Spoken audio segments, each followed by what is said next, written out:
പുതിയൊരു വീഡിയോയിലേക്ക് എല്ലാവർക്കും സ്വാഗതം. അപ്പോൾ ഇന്ന് ഞാനൊരു വീഡിയോ ആയിട്ട് വന്നിരിക്കുന്നത് കുറേ പേരുടെയൊക്കെ യൂട്യൂബ് ഹാക്ക് ആവുന്നു, അല്ലെങ്കിൽ അത് നഷ്ടപ്പെട്ടു പോകുന്നു, എടുത്തു നോക്കുമ്പോൾ യൂട്യൂബ് ഓപ്പൺ ആവുന്നില്ല എന്നൊക്കെ പറഞ്ഞ് കുറേ പേരുടെ പ്രശ്നങ്ങൾ നമ്മൾ കാണുന്നുണ്ട് അല്ലേ. നമ്മുടെ യൂട്യൂബിൽ തന്നെ കുറേ പേര് വീഡിയോ ചെയ്യുന്നുണ്ട്, എൻ്റെ യൂട്യൂബ് ചാനൽ പോയി, എൻ്റെ ജിമെയിൽ ഐ ഡി പോയി എന്നൊക്കെ പറഞ്ഞ്. അതുപോലെ തന്നെ എനിക്ക് പരിചയമുള്ള എൻ്റെ ഒരു ഫ്രണ്ടിൻ്റെയും അതുപോലെ തന്നെ യൂട്യൂബ് ചാനൽ നഷ്ടപ്പെട്ടിട്ടുണ്ടായിരുന്നു.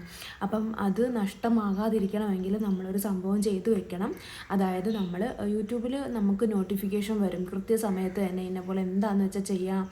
നമ്മുടെ യൂട്യൂബിൽ നോട്ടിഫിക്കേഷൻ ഇടയ്ക്കിടയ്ക്ക് വരും. നമ്മൾ എപ്പോഴും വൈറ്റ് സ്റ്റുഡിയോ ഓപ്പൺ ആക്കി അതിനകത്ത് നോട്ടിഫിക്കേഷൻ നോക്കുക തന്നെ വേണം. ഇല്ലെങ്കിൽ നമുക്ക് ഇത്രയും നമ്മൾ കഷ്ടപ്പെട്ടിട്ട് ഇപ്പോൾ ഒരു 1K ആകട്ടെ 2K ആകട്ടെ നമ്മുടെ സബ്സ്ക്രൈബർ എന്ന് പറഞ്ഞാൽ അതൊരു വലുത് തന്നെ. നമുക്കൊരിക്കലും അത് ചെറുതല്ല. അത് നമ്മൾ അത്രയും കഷ്ടപ്പെട്ടിട്ടാണ് ഉണ്ടാക്കിയെടുക്കുന്നത്. പക്ഷെ അത് പെട്ടെന്ന് അങ്ങ് പോയി കഴിയുമ്പോൾ നമ്മുടെ അവസ്ഥയൊന്ന് ആലോചിച്ച് നോക്കിക്കേ. നമ്മൾ എത്രയൊക്കെ കഷ്ടപ്പെട്ടിട്ടായിരിക്കും ഓരോ വീഡിയോസ് എടുക്കുന്നത്. ഇപ്പോൾ കാണുന്നവർക്ക് അതൊരു സിമ്പിളായിട്ട് തോന്നാം, ഒരു വീഡിയോ ചുമ്മാ എടുത്തിടുവാന്ന് നമുക്ക് തോന്നാം. പക്ഷെ നമ്മുടെ കഷ്ടപ്പാട് നമുക്കേ അറിയത്തുള്ളൂ. പക്ഷെ അത്രയും കഷ്ടപ്പെട്ട് നമ്മളൊരു വീഡിയോ ഇട്ട് നമുക്ക് അത്രയും സബ്സ്ക്രൈബർ അല്ലെങ്കിൽ 1 lakh സബ്സ്ക്രൈബർ ഉള്ളവർക്കും എല്ലാം ഈ പ്രോബ്ലം ഉണ്ട്. അപ്പോൾ നമുക്കും നമ്മൾ എത്ര കഷ്ടപ്പെട്ടിട്ടാണ് ഓരോ വീഡിയോസ് എടുക്കുന്നതും ഇടുന്നതും ഒക്കെ അല്ലേ. അപ്പോൾ നമ്മുടെ കഷ്ടപ്പാടാണത്. അപ്പം നമ്മുടെ ആ ചാനൽ നമുക്ക് ഏണിങ്സ് ഉണ്ടാക്കാൻ വേണ്ടിയിട്ട് നമ്മൾ കഷ്ടപ്പെട്ട് ഇട്ട വീഡിയോ, അല്ലെങ്കിൽ നമ്മൾ കഷ്ടപ്പെട്ട് ഇട്ട വീഡിയോ ഒരു ലെവലിലാക്കിയെടുത്ത് നമ്മുടെ ചാനൽ നഷ്ടപ്പെട്ടു പോകുമ്പോൾ ഉള്ള അവസ്ഥ എന്തുവാണെന്ന് നമുക്കറിയാം. നമ്മുടെ മാനസികാവസ്ഥ എന്തുവാണെന്ന് നമുക്കറിയാം നന്നായിട്ട്. അപ്പം അങ്ങനെ പോകാതിരിക്കണമെങ്കിൽ നമ്മൾ ഇടയ്ക്കിടയ്ക്ക് നമ്മുടെ വൈറ്റ് സ്റ്റുഡിയോയിൽ കയറിയിട്ട് നമ്മുടെ നോട്ടിഫിക്കേഷനൊക്കെ നോക്കണം. യൂട്യൂബ് എന്തെങ്കിലും നമുക്ക് തന്നിട്ടുണ്ടോ, നമുക്ക് എന്തെങ്കിലും നോട്ടിഫിക്കേഷൻസ് ഒക്കെ നോക്കി അതെന്താണെന്ന് വെച്ചാൽ അത് ക്ലിയർ ചെയ്ത് വിടണം. അപ്പം നമ്മൾ ചെയ്യണം. ഇപ്പോൾ കുറച്ച് ഒരു 1.5 ആഴ്ചയായിട്ട് ഒരു 1.5 ആഴ്ചയ്ക്ക് മുമ്പ് നമ്മുടെ യൂട്യൂബിൽ സ്റ്റുഡിയോയിൽ നോട്ടിഫിക്കേഷൻ വന്നിട്ടുണ്ടായിരുന്നു. നമ്മുടെ ഗൂഗിൾ അക്കൗണ്ട് പ്രൊട്ടക്റ്റ് ചെയ്യണമെന്നും പറഞ്ഞൊരു നോട്ടിഫിക്കേഷൻ വന്നിട്ടുണ്ടായിരുന്നു. അപ്പോൾ ഞാനത് ആദ്യം കണ്ടപ്പോൾ ഞാൻ മൈൻഡ് ചെയ്തില്ല. എന്തെങ്കിലുമൊക്കെ ചെയ്ത് കഴിഞ്ഞാൽ എന്തെങ്കിലും പറ്റിപ്പോകുമെന്നുള്ള പേടിയാണ്. അതുകൊണ്ടാണ് നമ്മളൊന്നും ചെയ്യാത്തത്. അപ്പം ഇതിനെപ്പോലെ ഞാൻ ഇങ്ങനെ യൂട്യൂബ് സ്ക്രോൾ ചെയ്ത് നോക്കിയപ്പോൾ ഒരു വീഡിയോ കണ്ടു. ഇതിനെപ്പോലെ ഇത് പ്രൊട്ടക്റ്റ് ചെയ്ത് വെക്കണമെന്നും പറഞ്ഞ് പിന്നെ ഒരു വീഡിയോസൊക്കെ കണ്ടിട്ടുണ്ട്. കുറേ വീഡിയോ നമ്മൾ കണ്ടിട്ടുണ്ടാകുന്നുണ്ട്. പക്ഷേ ഞാനത് ചെയ്തിട്ടില്ലായിരുന്നു കേട്ടോ. പിന്നീട് ഒരു 2 ദിവസം കഴിഞ്ഞപ്പോഴത്തേക്കും ഇന്നപോലെ എൻ്റെ ഒരു ഫ്രണ്ട് വിളിച്ചിട്ട് പറഞ്ഞു എൻ്റെ യൂട്യൂബ് അക്കൗണ്ട് പോയി, എനിക്കതൊന്നും ചെയ്യാൻ സാധിക്കുന്നില്ല, എടുക്കാനൊന്നും പറ്റുന്നില്ല. ആൾ വേറെ ഇപ്പോൾ യൂട്യൂബ് അക്കൗണ്ട് സ്റ്റാർട്ട് ചെയ്തിരിക്കുക കേട്ടോ. അപ്പം യൂട്യൂബിൽ ചാനൽ പുതിയ സ്റ്റാർട്ട് ചെയ്തിരിക്കുകയാണ്. അപ്പോൾ ആ ഒരു അവസ്ഥയെന്ന് പറഞ്ഞു കഴിഞ്ഞാൽ നമുക്കൊന്ന് സങ്കല്പിക്കാൻ പോലും പറ്റുന്നില്ല ഓരോരുത്തരുടെ അവസ്ഥ. അപ്പോൾ ആ കുട്ടിയുടെ അവസ്ഥ എന്തുമായിരിക്കും നമുക്ക് ചിന്തിക്കാവുന്നതേ ഉള്ളൂ. പിന്നെ ഇനി ഒന്നേന്ന് സ്റ്റാർട്ട് ചെയ്ത് വരണം. അപ്പോൾ ആ ഒരു അവസ്ഥ നമുക്ക് വരാതിരിക്കണമെന്നുണ്ടെങ്കിൽ നമ്മൾ യൂട്യൂബിൽ എന്താണെന്ന് വെച്ചാൽ നമ്മുടെ ജിമെയിൽ ഐ ഡി പ്രൊട്ടക്റ്റ് ചെയ്ത് വെക്കുക. നമ്മുടെ ചാനൽ പോകാതിരിക്കാൻ വേണ്ടിയിട്ട്, ചാനൽ പിന്നെ പോകാതിരിക്കാൻ പ്രൊട്ടക്റ്റ് ചെയ്യാനുള്ള ഒരു സംഭവം ഓണാക്കാനുള്ളത് നോട്ടിഫിക്കേഷൻ വന്നിട്ടുണ്ടായിരുന്നു കേട്ടോ. അപ്പോൾ അത് ഓണാക്കാത്തവർ അത് ഓണാക്കണം. അതുപോലെ തന്നെ റിക്കവറി ജിമെയിൽ അക്കൗണ്ടും കൂടെ ആഡാക്കി വെക്കണം. നമ്മുടെ ജിമെയിൽ നമ്മുടെ ചാനൽ പോയി കഴിഞ്ഞാൽ എന്തെങ്കിലും ഒരു ഹാക്ക് ചെയ്ത് നമ്മുടെ ചാനൽ പോയി കഴിഞ്ഞാൽ നമുക്ക് റിക്കവർ ചെയ്തെടുക്കാൻ വേണ്ടിയിട്ട് വേറൊരു റിക്കവറി ജിമെയിൽ അക്കൗണ്ടും കൂടെ റെഡിയാക്കി വെക്കണം. അതിന് വേണ്ടിയിട്ടുള്ള ഒരു സംഭവമാണ് കേട്ടോ ഇന്നത്തെ ഒരു വീഡിയോ. അപ്പോൾ വീഡിയോയിലോട്ട് കിടക്കാം. ഞാൻ ഈ കാണുന്ന പോലെയൊക്കെ നിങ്ങളൊന്നും ചെയ്ത് വെച്ചേക്കുക. അല്ലെങ്കിൽ നമ്മുടെ ചാനലിൽ തന്നെ നഷ്ടമായിരിക്കും കേട്ടോ. നമ്മുടെ ചാനൽ പോയി കഴിഞ്ഞിട്ട് നമ്മളിതൊന്നും ചെയ്തിട്ട് കാര്യമില്ല. അപ്പോൾ അത് നമ്മൾ അറിയാൻ വയ്യാത്തവർ, ഇപ്പോൾ കുറേ പേർക്കൊക്കെ അറിയാത്തവരുണ്ടായിരിക്കും, അല്ലെങ്കിൽ കണ്ടിട്ടും ചെയ്യാത്തവരുണ്ടായിരിക്കാം. അവരൊക്കെ അത് ചെയ്യാതെ പോകരുത്. കാരണം നമ്മൾ കഷ്ടപ്പെട്ടുണ്ടാക്കിയെടുത്തതാണ്. ഇത്രയും ഒരു ചെറിയ കാര്യമൊന്നുമില്ല. കാണുന്നവർക്ക് ചിലപ്പോൾ അതൊരു ചെറിയ കാര്യമായിരിക്കും. പക്ഷെ നമ്മൾ കഷ്ടപ്പെട്ടത് നമുക്ക് അറിയത്തുള്ളത് എത്രമാത്രമാണെന്നുള്ളതും. അത് ഒരു ഇത്രയെങ്കിലും ആകട്ടെ, അത്രയും ആക്കിയെടുക്കാൻ പറ്റ നമ്മുടെ കഷ്ടപ്പാട് നമ്മൾ അത് ചെറിയൊരു കാര്യത്തിൻ്റെ പേരിൽ അത് തള്ളിക്കളയാതെ നമ്മൾ അത് ചെയ്യുക തന്നെ വേണം കേട്ടോ. നമ്മുടെ ചാനൽ പ്രൊട്ടക്റ്റ് ചെയ്യാനുള്ള എല്ലാ മാർഗ്ഗങ്ങളും നമ്മൾ ചെയ്ത് വെക്കുക തന്നെ വേണം.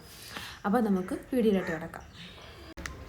അപ്പോൾ ഇതിന് വേണ്ടി ഞാൻ നമ്മുടെ വൈറ്റ് സ്റ്റുഡിയോ ഓൺ ആക്കിയിട്ടുണ്ട്. അതിനകത്ത് നമ്മുടെ നോട്ടിഫിക്കേഷൻ വന്ന് കിടപ്പുണ്ടായിരിക്കും, protected for channel from malware എന്നും പറഞ്ഞ്. അപ്പോൾ അത് ഓൺ ആക്കാനാണ് നമ്മുടെ പറഞ്ഞിരിക്കുന്നത്. അപ്പോൾ നമ്മൾ അത് ക്ലിക്ക് ചെയ്യുമ്പോഴത്തേക്കും ഈ ഒരു സംഭവമാണ് വരുന്നത്. അതിനകത്ത് മാനേജ് എന്ന് പറഞ്ഞു കൊടുത്തിരിക്കുന്നതിനകത്ത് ക്ലിക്ക് ചെയ്യുമ്പോഴത്തേക്കും നമുക്ക് നമ്മുടെ സംഭവം ഇവിടെ പ്രൊട്ടക്റ്റ് ആയിട്ട് കിട്ടും കേട്ടോ. അപ്പോൾ അത് ഓണാക്കി വെക്കണം. ഞാനിവിടെ നേരത്തെ തന്നെ ഓണാക്കി വെച്ചിട്ടുണ്ടായിരുന്നു. ഇനി നമ്മുടെ ഫോണിൽ നമ്മുടെ ആ അക്കൗണ്ടോ വല്ലതും പോവുകയാണെങ്കിൽ അഥവാ ചാനലൊക്കെ പോവുകയാണെന്നുണ്ടെങ്കിൽ നമുക്ക് റിക്കവർ ചെയ്ത് വെക്കാനുണ്ട്, എന്തെങ്കിലും ഒരു പ്രൊട്ടക്റ്റ് ചെയ്ത് വെക്കാൻ വേണ്ടിയിട്ട് എന്തെങ്കിലും വേണം. അപ്പോൾ നമ്മുടെ ചാനൽ വീണ്ടെടുക്കാൻ വേണ്ടി എന്തെങ്കിലും വേണ്ടേ? അപ്പോൾ വീണ്ടെടുക്കാൻ വേണ്ടിയിട്ടുള്ളൊരു സംഭവം നമ്മളിപ്പോഴേ ചെയ്ത് വെക്കണം. അതിന് വേണ്ടിയിട്ട് ഞാൻ ഗൂഗിൾ ക്രോം അക്കൗണ്ട് എടുത്തിട്ടുണ്ട്. ക്രോമിൽ ക്ലിക്ക് ചെയ്തെടുത്തു. എന്നിട്ട് നമ്മുടെ മാനേജ് അക്കൗണ്ട്, ഏത് അക്കൗണ്ടാണോ എടുത്തിട്ട് അതിൻ്റെ മാനേജ് അക്കൗണ്ട് എന്നും പറഞ്ഞ് കാണും. അവിടെ നമ്മൾ ക്ലിക്ക് ചെയ്ത് അത് എടുക്കുകയാണ് വേണ്ടത് കേട്ടോ. അപ്പോൾ ഞാനിവിടെ നമ്മുടെ ചിലർക്കൊക്കെ താഴെയൊക്കെ ആയിട്ടായിരിക്കും മാനേജ് അക്കൗണ്ട് എന്നും പറഞ്ഞ് കിടക്കുന്നത്. അപ്പോൾ അവിടെ ക്ലിക്ക് ചെയ്ത് നമ്മൾ മാനേജ് അക്കൗണ്ട് എന്നും പറഞ്ഞുള്ള സംഭവത്തെ പിടിച്ച് ക്ലിക്ക് ചെയ്ത് നമ്മളത് എടുക്കുക കേട്ടോ.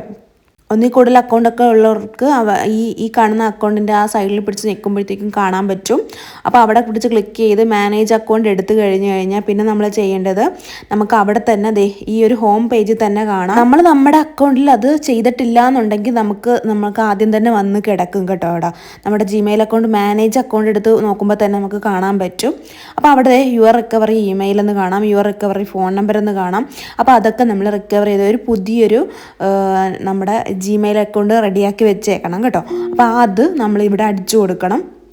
അത് നമുക്ക് മെയിലായിട്ട് വരും. അതൊരു പാസ്വേഡും ഒക്കെയുള്ള ഒരു ജിമെയിൽ അക്കൗണ്ട് നമ്മൾ നേരത്തെ തന്നെ ക്രിയേറ്റ് ചെയ്ത് വെച്ചിട്ട് വേണം ഇത് ചെയ്യാൻ വേണ്ടിയിട്ട്. അഥവാ വേറെ ഏതെങ്കിലും ജിമെയിൽ നിങ്ങളുടെ അക്കൗണ്ട് നിങ്ങളുടെ കയ്യിൽ ഉണ്ടെങ്കിൽ അതാണെങ്കിലും ആഡ് ചെയ്താൽ മതി. അപ്പോൾ ഇതാണ് കേട്ടോ സംഭവം. നമ്മൾ പുതിയത് അടിച്ചു കൊടുക്കുക. ഞാൻ ഈ പറഞ്ഞ കാര്യം എല്ലാവർക്കും മനസ്സിലായെന്ന് വിചാരിക്കുന്നു. കാരണം നമ്മുടെ അക്കൗണ്ട് നമ്മുടെ യൂട്യൂബ് ചാനൽ എങ്ങനെ പോയി കഴിഞ്ഞാൽ, എന്തെങ്കിലും ഹാക്ക് ചെയ്തോ അല്ലെങ്കിൽ എന്തെങ്കിലും ഒരു കാരണം വന്ന് പോയി കഴിഞ്ഞാൽ, നമ്മുടെ ജിമെയിൽ അക്കൗണ്ട് പോയി കഴിഞ്ഞാൽ പിന്നെ നമ്മൾ എങ്ങനെ ഇത് റിക്കവർ ചെയ്തെടുക്കും? ഈ ജിമെയിൽ അക്കൗണ്ട് നമ്മുടെ ഈ ചാനൽ നമുക്ക് വീണ്ടെടുക്കണ്ടേ? അപ്പോൾ അതിന് നമ്മൾ എന്ത് ചെയ്യും? അതിനുള്ളൊരു മുൻകൂറായിട്ട് നമുക്ക് ചെയ്യാൻ പറ്റുന്ന എന്താണ്, അതാണ് ഞാൻ ഈ പറഞ്ഞത് കേട്ടോ. മുൻകൂറായിട്ട് നമ്മൾ വേറൊരു ജിമെയിൽ അക്കൗണ്ട് ക്രിയേറ്റ് ചെയ്ത് വെച്ച് കഴിഞ്ഞാൽ അത് നമ്മളിപ്പോൾ ഈ ഒരു സംഭവത്തിൽ ഞാനിപ്പോൾ ചെയ്തത് രീതിയിൽ ചെയ്ത് വെച്ച് കഴിഞ്ഞാൽ നമുക്ക് അഥവാ നമ്മുടെ ഈ ഇപ്പോൾ യൂസ് ചെയ്തുകൊണ്ടിരിക്കുന്ന അക്കൗണ്ട് പോയി കഴിഞ്ഞാൽ നമുക്ക് ഈ ഒരു അക്കൗണ്ടിലൂടെ, അതായത് പുതിയതായിട്ട് ക്രിയേറ്റ് ചെയ്ത് ഇതിനകത്ത് റിക്കവർ ചെയ്ത് വെക്കുന്നതിലൂടെ നമുക്ക് നമ്മുടെ ചാനൽ വീണ്ടെടുക്കാൻ പറ്റും. അപ്പോൾ അതുകൊണ്ടാണ് ഞാൻ പറഞ്ഞത് കേട്ടോ. അപ്പം എല്ലാവരും ഇതൊന്ന് ചെയ്ത് വെക്കേണ്ടത് അത്യാവശ്യമായിട്ടുള്ളൊരു കാര്യമാണ് കേട്ടോ. അപ്പം ഞാൻ ഈ പറഞ്ഞ കാര്യങ്ങളിൽ ആർക്കെങ്കിലും എന്തെങ്കിലും ഡൗട്ട് ഉണ്ടെങ്കിൽ കമൻറ്റ് ചെയ്യുക. അപ്പോൾ നമുക്ക് അഥവാ ആർക്കെങ്കിലും മനസ്സിലാകുന്നില്ല എന്നുണ്ടെങ്കിൽ നമുക്ക് യൂട്യൂബിൽ തന്നെ കാണും, കുറേ വീഡിയോസ് ഉണ്ട് ഇതിനെപ്പറ്റി ചെയ്തിട്ടുള്ള വീഡിയോസൊക്കെ കേട്ടോ. നമ്മുടെ ജിമെയിൽ അക്കൗണ്ട് പ്രൊട്ടക്റ്റ് ചെയ്ത് വെക്കാനുള്ളതൊക്കെ കാണും. അപ്പോൾ എങ്ങനെയെങ്കിലും ഒക്കെ ഇത് റെഡിയാക്കി വെക്കുക എന്നുള്ളതാണ് നിങ്ങളുടെ ഉത്തരവാദിത്തം. കാരണം എന്ന് വെച്ചാൽ നമ്മുടെ ചാനൽ ഒരിക്കലും നമുക്ക് നഷ്ടപ്പെടുത്താൻ നമ്മൾ നോക്കരുത്. അപ്പോൾ നമ്മുടെ ഉത്തരവാദിത്തമാണ് നമ്മുടെ ചാനൽ പ്രൊട്ടക്റ്റ് ചെയ്യുക എന്നുള്ളത്. അപ്പോൾ ഇതായിരുന്നു നമ്മുടെ ഇന്നത്തെ വീഡിയോ. എല്ലാവരുടെയും ചാനൽ പ്രൊട്ടക്റ്റ് ആക്കി വെക്കുക, വീഡിയോസ് ഇടുക, നല്ല നല്ല വീഡിയോസ് ഇടുക. വീഡിയോ ഇഷ്ടപ്പെട്ടെങ്കിൽ ലൈക്ക് ചെയ്യണം, കമൻറ്റ് ചെയ്യണം. മറ്റൊരു വീഡിയോ ആയിട്ട് വീണ്ടും കാണാം. ബൈ.